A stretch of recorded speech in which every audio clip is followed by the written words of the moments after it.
The death of Canopus. As the age of darkness ground ever onwards, the fires of war would spread throughout the entire galaxy, consuming everything in their path. Armies, worlds were reduced to nothing more than ash, in many cases leaving no one alive to bear witness to sacrifices made or the atrocities committed. During this time, each legion employed unique formations to prosecute their own style of war, whether by choice or through necessity, making use of unconventional, often abhorrent, tactics and weapons. Many of these formations would be lost during the dark years following the Horus Heresy, their traditions wiped out and the last stockpile of their weapons exhausted. Some, however, have been preserved in these records, that for future generations may learn of the terrors unleashed upon the galaxy by the Emperor's turncoat sons and the valiant heroes who stood against them. Silence had enveloped the remote world of Canopus since Horus had raised the flag of rebellion on distant Ishvan III. No news of the war, of the terrible betrayal that had taken place, or of the bloodshed between brothers had reached the defenders of his vast refineries. Only an ominous quiet. By order of Sanguinius, the great angel himself, some 2,000 of the 9th Legion stood warden over Canopus, bound by honor to hold that world until relieved and unable to abandon their duty to seek answers among the distant stars, where, to their knowledge, the Great Crusade continued without respite or interruption. It was a stagnant and dreary refuge, but one that could not last as the fires of the Horus Heresy spread to encompass all the worlds of the galaxy. As months turned into years, the 8th year of the 31st millennium began without contact from any agent of the Imperium. No word came from the Great Angel, nor did any Imperial fleet arrive to collect the precious wealth of the refineries. Imperator Amaranthus, Seneschal of Canopus, and Archon of Wrath, grew troubled. His warders forbade the garrison from leaving their post, but he did not forbid the sending forth of astropathic missives, and such a call was broadcast on the praetor's orders, seeking news from any Imperial force that might receive it. That which came in answer to the Blood Angel's summons would offer little succor and no answers, for rather than a relief force of the 9th Legion, or an Imperial tight fleet, it was an armada of green war baroques of the Iron Hands that came to Canopus. The warship of the 10th Legion broke from the Aether, with gun ports open and weapons primed for battle. They had come not as brothers in arms and fellow veterans of the Great Crusade, but as warriors made bitter by the treachery and belligerent by blood and loss. They closed about Canopus, arrayed for war, eschewing the ceremonies of innocence, a rough beast forged in the fires of the drop site massacre, and seeking to replenish their losses however they must. One message they sent to Canopus and his defenders, a message that offered the Blood Angels no answer and posed only questions. We shall not allow the traitors to prosper, nor shall we offer blind trust even as the Gorgon's blood cools on the black soil of Ishvan. Yield before us or perish. Dark iron dropships fell upon Canopus, disgorging the warriors of the Iron Tent onto the blasted and pitted wastelands that border the vast equatorial refineries. Rank upon rank of green space marines formed up, their flesh and armor scarred from the battles at Ishvan and the brutal penance they had exacted upon themselves for the failures there, all suffused with the bitter fury that drove them to confront the Blood Angels, not as potential allies, but as foes. As proof of their grim resolve, they bore not only the traditional arms of their ilk, but also more than a dozen nucleic devices, weapons of last resort and terrible potency. Praetor Amaranthus, flanked by two dour, crimson and ebon-armed angels of the Ophanim, and a small honor guard came forth to meet the massed ranks of the Iron Hands, only for his attempts at diplomacy to be rebuffed. Before he could even reach the drawn-up ranks of the Iron Hands, warning blasts of plasma fire halted his entourage, their message clear. The Iron Hands had no interest in negotiation. The Blood Angels would surrender the world they protected in Sanguinius' name, or they would face their brothers in battle. Ensconced within the heart of the Iron Hands formation, guarded by hulking Murloc Terminators, Iron Father Karak saw the overtures of the Blood Angels as yet another pretense, a trick wrought by traitors to lure his brethren into another ambush, another massacre. The Iron Father had walked the bloody plains of Ishvan V, where the corpses of his brothers littered the ground, slain by those he had called brothers, and swore never to allow such tragedy to occur again. Of brief span, he would grant the Blood Angels to maintain the semblance of honor, and then his Iron Hands will redeem the honor of Ferus Manus and his sons in battle, claiming a victory here to burn away the failure he had endured at Ishvan V. All along the squat gun-straddled walls of refineries, crimson-armored warriors took their places, weapons primed and ready. Praetor Amrantus took no joy from the battle that now seemed inevitable, but he could not abandon his post, and he could not attack those he ought to name brother, so he waited and took solace in duty. He knew not of the pain that tormented the Iron Tent, and saw only their bitter hatred that drove them inexorably onwards to the waiting blades of his warriors. As if summoned by his dread, a phalanx of grey iron Terminators, 100 strong, survivors of the Morlocks at their fore, advanced in battle formation towards the walls, singing the grim battle songs of Medusa. Behind them 1,000 more of their lesser brethren. No words could now stay their fury, and as Praetor Aramtus beheld the wasteful spectacle that unfolded before him, bright and terrible explosions blossomed among the packed ranks of the Iron Hands. Warriors in dull iron armor were torn apart in the blast, bloody holes ripped into the advancing phalanx, and despite this, the guns of the Blood Angels remained silent. Squadron after squadron of sea-green gunships and landing crafts burst from the turbulent skies of Canopus, searing last blasts and missiles contrails serving as their vanguard, and reaping a brutal toll of the Iron Hands on the wastelands below. Protected by the fortifications of the refinery walls, the Blood Angels were unharmed by the sudden arrival of another legion, bent on the destruction of its erstwhile brothers. Yet they found little solace as they watched the sons of Ferus Manus suffer under the guns of the sons of Horus. Slamming into the coarse dirt of Canopus, the Catonian Storm Eagles let loose the ferocious warriors of Horus's Reavers, their fury met without hesitation by the Iron Hands, who pressed forwards in a frenzy to meet their hated foes in combat. The wasteland around the great refineries was now steaming melee, where Sea-Green fought against Iron Grey, warriors crashing into each other like waves in a ferocious storm. Gunships circled overhead and blasted fire and flame into the maelstrom below. Yet the Iron Hands did not relent. The sons of Horus brought more warriors to bear upon the foe, and still the sons of Medusa fought on, giving no regard to their fate. The battle of Canopus might as well have been decided in that moment, the Iron Hands annihilated by their own rage, and the Blood Angels isolated, but for the arrogance of the sons of Horus.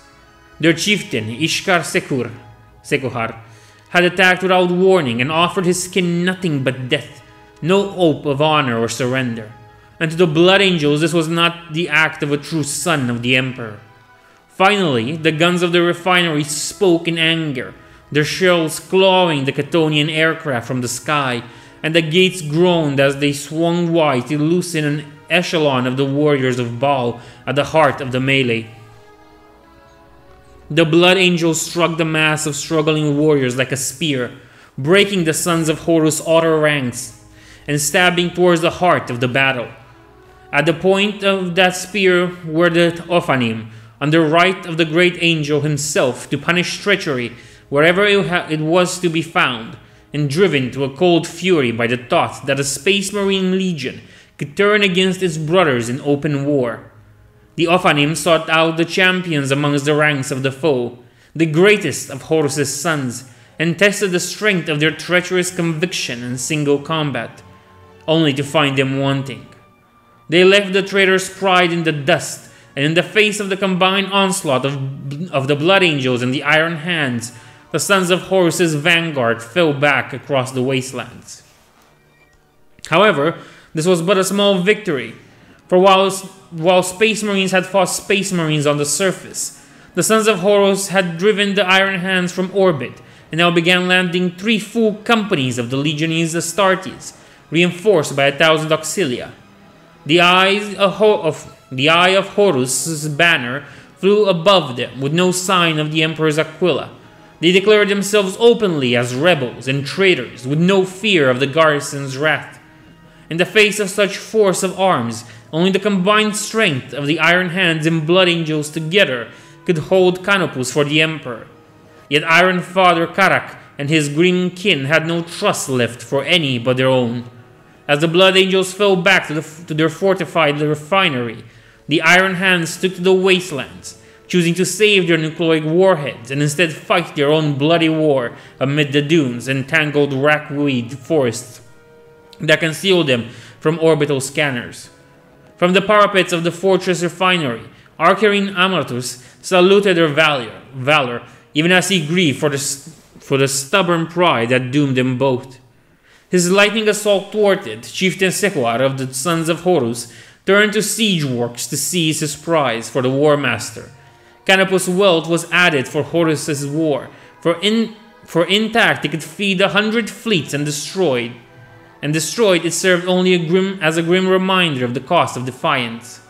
Legions of auxilia labored to dig trenches in the caustic dirt and to raise siege engines, while the Sons of Horus dueled from afar with the Crimson Warriors on the walls, with Nemesis bolters, mortar, and artillery. The warriors of Horus had little wish to waste themselves in futile assaults on the high walls, while the Blood Angels lacked the numbers to sweep the traitors away should they sally forth. Days passed, and for each angel that fell from the walls, a traitor's corpse was left bleeding on the wastes, a grim stalemate that the loyalists' lesser numbers could not withstand. Even as cannon roared and keen-eyed snipers battled, the Iron Hands wrought for themselves a bitter vengeance. From the depths of the waste, they sallied forth to raid the siege works, dark iron-clad despoilers bursting from the rackweed to shred auxilia foragers and engineers in a welter of blood and gore. Such raiding parties could do little more than delay the vast traitor army, pinpricks in the hide of a juggernaut, and the death toll among their servants was a price the Sons of Horus would willingly pay to take Canopus intact. Separated, the 2 loyalist forces, numbering no more than 2,000 together, could not stop the Sons of Horus, and soon they stood ready to make their assault. Great engines of war rolled towards the walls of the refinery, and sea-green assault troops massed, eager to be about real war once again. The beat of thousands of Space Marines marching to war was such that the dust it raised from the waste turned day into night. It seemed the end had come for the defenders of Canopus. The Blood Angels stood fast along the walls, grim-faced and resolute. They were veterans all, and knew well the ferocious skill of their adversaries. They knew they could expect no mercy, and offered none in return. Guns spoke on both sides as tracked armored towers as tall as the fortification ground across the waste towards the wall. Warriors sheltered from shot and shell within. Shells fired by a macro cannon atop the walls tore apart some, each fallen tower spilling armored bodies to the ground as it collapsed. But still more came on. In return, traitor guns in the siege works to the rear tore holes in the wall to silence the defenders, but were careful to avoid damaging the refinery itself. Under cover of their fire, the siege engines reached the walls, and the traitors' guns fell silent, seemingly to allow their brethren to attack, and the Sons of Horus surged against the parapet and the thin line of crimson waiting for them. For an hour they battled, knots of warriors marked by the eye of Horus struggling to force a path through the ranks of red atop the walls. The dead were piled up high, spilling over the fortifications, to fall upon the waste below. Loyalists and traitors reconciled in death, while their brothers fought on above.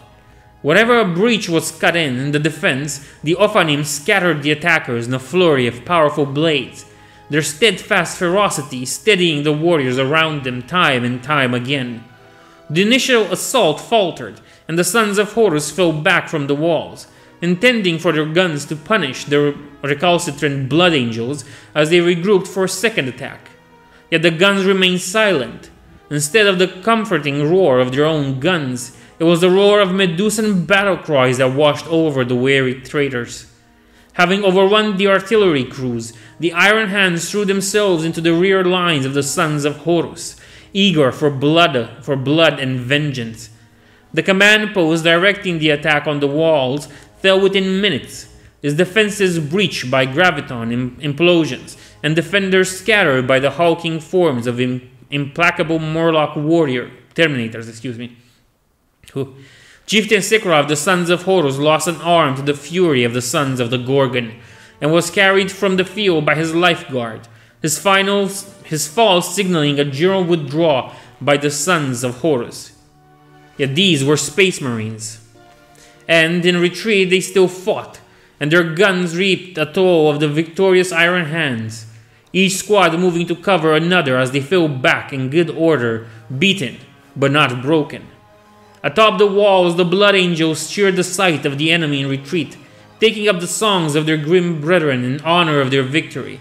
Arcanine Armtus met the Iron Father amid the ruins of the Sons of Horus' command post, where the Master of the Iron Hands had wrapped the war banner of the enemy about him like a cloak, and treated once more for an alliance.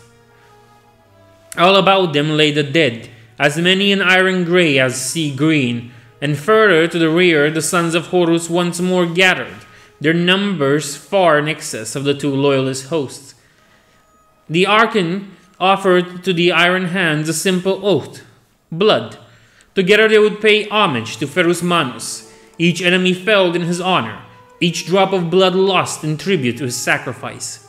A simple nod was the Iron Father's bound, and the Iron Hands joined their new allies upon the wall.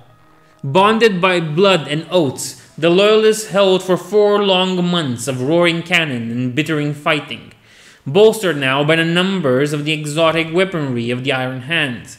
The defenses would prove more formidable to the foe, forcing them to wear down the defenders rather than risk a single assault that might see the traitors broken on the walls. Each attack wrought upon them a brutal toll, with fewer and fewer warriors to hold the walls, and for all their valor, the tide of the traitors seemed never to ebb or falter. No call for aid received an answer, and the defenders knew that if they were the last outpost of the Imperium to hold against the turncoat War Master, if perhaps even Terra itself had fallen while they still fought, by the end of the 8th year of the 31st millennium, there remained barely 100 defenders, and Arcanine Amaratus of the Blood Angels was wounded so badly he could barely stand to continue the fight. It was the end for the valiant garrison of Canopus. Rather than end their struggle in failure, Iron Father Karak offered a different end, a sacrifice worthy of the Gorgon himself. He deployed 14 3-cobalt nucleic warheads across the facility, rigged by the tech marines of the Iron Hands to detonate in sequence and obliterate the refinery and all within it. Arcane Amaratus, all but dead of his injuries, ascended one last time to his post atop the walls, the most loyal of his warriors at his side. All the other defenders that remained stood guard over the warheads for one last battle to mark their death. Blood Angels and Iron Hands standing as one amidst the metal canyons of the vast refinery. Detecting the energy signature of atomic weapons, the Sons of Horus threw the full force of their host against the defenses, holding back nothing now that the Loyalists threatened the prize they had shed so much blood to claim. Chieftain Sekuhar, his right arm now an augmented claw of bronze and ceramite, led the assault personally. His Terminator bodyguard overran the gatehouse within an hour, forced to slaughter the Blood Angels that defended it to the last. With Arcanine Amaranthus, the final son of Baal, atop the walls to fall. Sequoia cleaved the Blood Angel's head from his shoulders, seeking to claim the skull as a trophy, even as his warriors spilled at last into the refinery itself. There, amid the labyrinthian passageway and vast canyons of steels and concrete, the Loyalists fought their final battle.